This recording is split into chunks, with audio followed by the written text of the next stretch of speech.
why don't you just tell us what was your thinking behind this, rather unusual vote last night? It was a culmination of the destruction and the loss of the trust and confidence of Speaker McCarthy.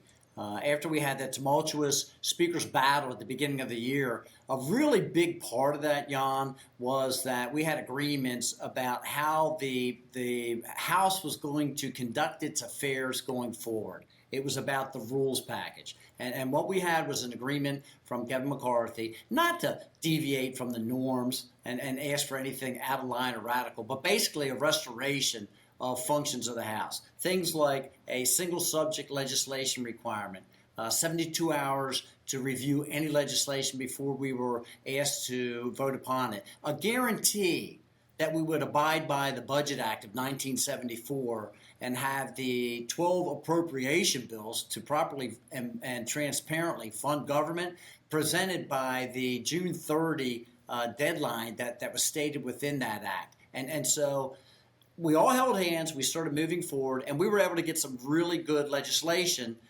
passed. We passed H.R. 1, which was the domestic energy legislation. We passed H.R. 2, which from what I am told is the most conservative and comprehensive budget security and immigration legislation that has ever been passed up here. And we passed the NDAA, the National Defense Act, with Republican votes, which has never been done, which included a 5.5% increase in compensation for our service members, biggest increase in 20 years. But then we started dealing with the big financial challenges of the day. And instead of having those appropriation bills come forward in June, and instead of addressing the debt ceiling in a fashion that the Republicans had agreed upon, that's where Kevin McCarthy failed to uphold his word.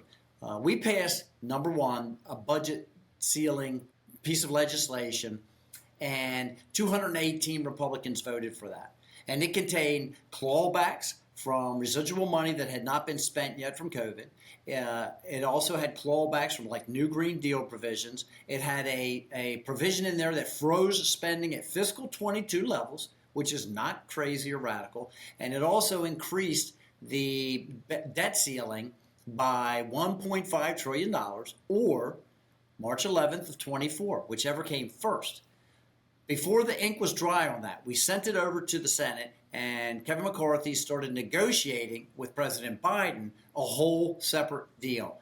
And he basically sold out the Republican conference and negotiated a deal that extended that debt ceiling until January of 25, putting no cap on it whatsoever, which basically exposes the American people to about a $4 trillion increase in the national debt. That was unacceptable. We still had to move forward. June 30 came, no appropriation bills. July 30 came, no appropriation bills. The appropriation committees had done their work. Kevin McCarthy would not bring those bills to the floor. August 30, no bills. So several of us got together and forced him to bring several of the appropriation bills to the floor. And we were able to pass Department of Defense, Homeland Security, state and foreign operations, appropriation bills. But it was so close to the September 30 end of the fiscal year, the deadline, that everyone heard about the shutdown of government. He went, and this was completely orchestrated because the appropriation bills were ready for us to be debating, discussing, amending, and putting through the floor. This was orchestrated to try and push us up against that deadline so that a continuing resolution could be utilized instead of the proper appropriations process. That continuing resolution was passed with 209 Democrat votes and only 125 Republican votes. And I will tell you that it extended Nancy Pelosi's spending levels and Joe Biden's policies. And then, on top of that, we heard that he negotiated a separate deal with the president to tie border security funding to Ukraine funding, and that was it. That's when the member said, this trust has been broken. We are going to have to remove him from Speaker and put someone in that position that understands we cannot continue down this path of financial ruin and not being forthright